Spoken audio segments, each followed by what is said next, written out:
সহবাস করিয়ে porn video বানিয়ে বেচেছে সন্দীপ ঘোষ, বেচেছে।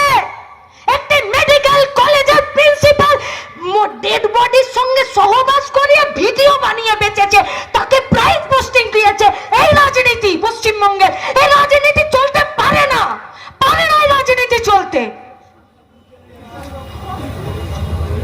যে কাউন্সিলর জোর করে মেয়েটার ডেড বডিটা শ্মশানে নিয়ে গিয়ে কয়েকশো টাকা দিয়ে পুড়িয়ে দিল, সেই কাউন্সিলরটাকে চেয়ারম্যান করে দিতে পারে না। এই রাজনীতি পশ্চিমবঙ্গে চলতে পারে না,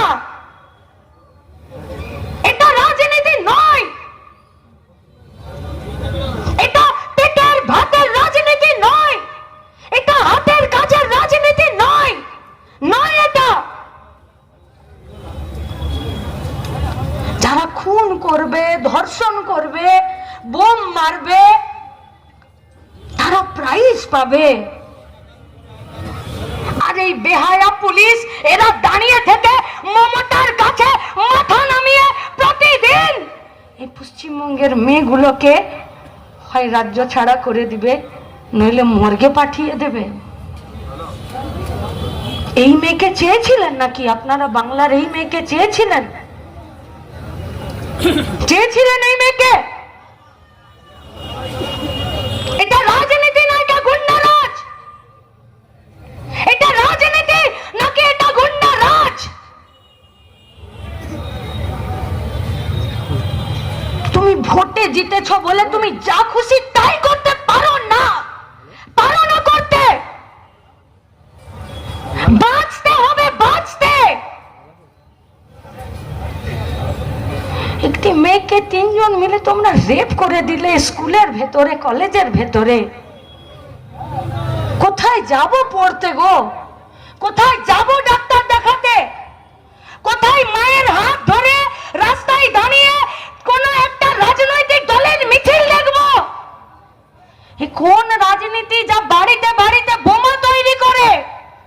এ কোন রাজনীতি যে বাড়িতে বাড়িতে খাবার চাল আছে কিনা দেখে না, কিন্তু ঝোলাতে ঝোলাতে বোম নিয়ে ঘুরে বেড়ায়? এ পশ্চিমবঙ্গের রাজনীতি হতে পারে না। কুত্তার বাচ্চা হয়ে গেছে সব কটা, যাদেরকে এই পাগলা কুত্তার মতন ছেড়ে রেখেছে এদেরকে রাস্তায়। টিভির পর্দায় এই খেপা কুকুরগুলোর ভাষণ শুনবো আমরা। সারদাতে চুরি করেছে নির্লজ্জ বেহায়া একটা রাজনৈতিক দল মুখপাত্র করে ওই শহরের বাচ্চাকে বসিয়ে রেখেছে, আর তার ভাষণ শুনবো? তার ভাষণ সে বলে দেবে পশ্চিমবঙ্গের রাজনীতি কি হবে। সে কোথায় গেল এখানকার এমএলএ? কোথায় গেল? আরে তুমি এমএলএ হও, তুমি রাজনীতি করো, তার আগে তুমি একটা মেয়ে। কেন তোমার বুকে সৎ সাহস হচ্ছে না তামান্নার মায়ের মুখের সামনে দাঁড়াতে? তোমার অন্তরাত্মা তোমাকে বাধা দিচ্ছে। তোমাকে চ্যালেঞ্জ করলাম, তুমি মোলান্দি গায়ে তুমি পা দিতে পারবে না, যতই তুমি জিতে যাও। পারবে না, তুমি দিতে পারবে না পা।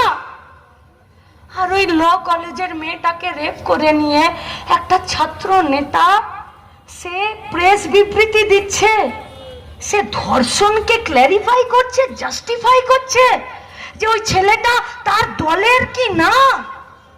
আরে আমাদের রাজ্যে ছাত্র রাজনীতির ইতিহাস এটা নয়। কাল থেকে এই জেলাতে বসছে যুবরা। আচ্ছা আমি গাড়োয়াল না কি নাম বলছে ওর? কি নাম? হ্যাঁ গাউল, কালু, ঠিক বলছি নাম? পটলের ছেলে, ঠিক বলেছি নাম? ফকরের ছেলে, ঠিক বলছি না? আমি জানতাম না আমি। 23 তারিখ সন্ধ্যাবেলা এই পলাশির ওই পুলিশ স্টেশনটার ভেতরে যখন ওই জড় পদার্থ অপদার্থ বেহায়া পুলিশগুলোর সামনে দাঁড়িয়েছিলাম, তো তামান্নার মা এই নামগুলো গড়গড় করে বলছিল, আর পুলিশ বলছে জানেনই তো আমাদের কাজের সীমাবদ্ধতা আছে। লজ্জা করে না বেহায়াগুলো কোথাকার? আমাদের পয়সায় খাচ্ছ, আমাদের পয়সায় পড়ছো, আর মোলান্দিতে বোম উদ্ধার করতে তোমার বাপের পেটে বাঁচছে। ছেড়ে রেখেছো এই পাগলা কুত্তাগুলোকে রাস্তাতে,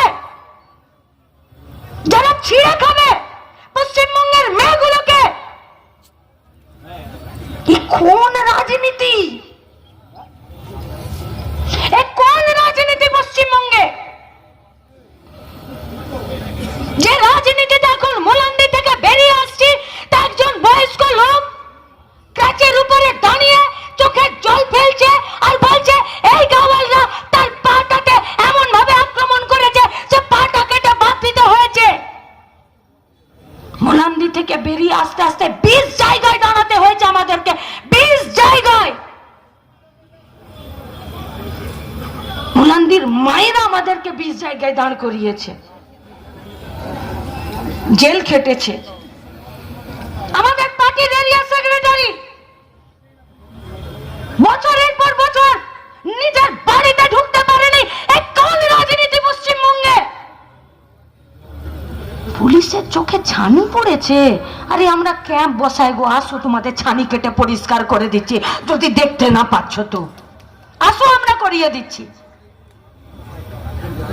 এই পুলিশ দাঁড়িয়ে নির্লজ্জ বেহায়ার মতন বলছে যে মোলান্দিতে কেউ ধোয়া তুলসী পাতা নয়। তার মানে তুমি জানো যে মোলান্দিতে কেউ ধোয়া তুলসী পাতা নয়, তাহলে তুমি দিদিমণির বাড়িতে খিচুড়ি পরিবেশন কেন করছিলে? মোলান্দিতে তুমি গুন্ডাদেরকে ধরছিলে না কেন? কেন ধরছিলে না? নাকি পুলিশের কাজ শুধু রাস্তায় গাড়ি দাঁড় করিয়ে টাকা আদায় করা, এর বাইরে পুলিশের আর কোনো কাজ নেই? কোনো কাজ নেই।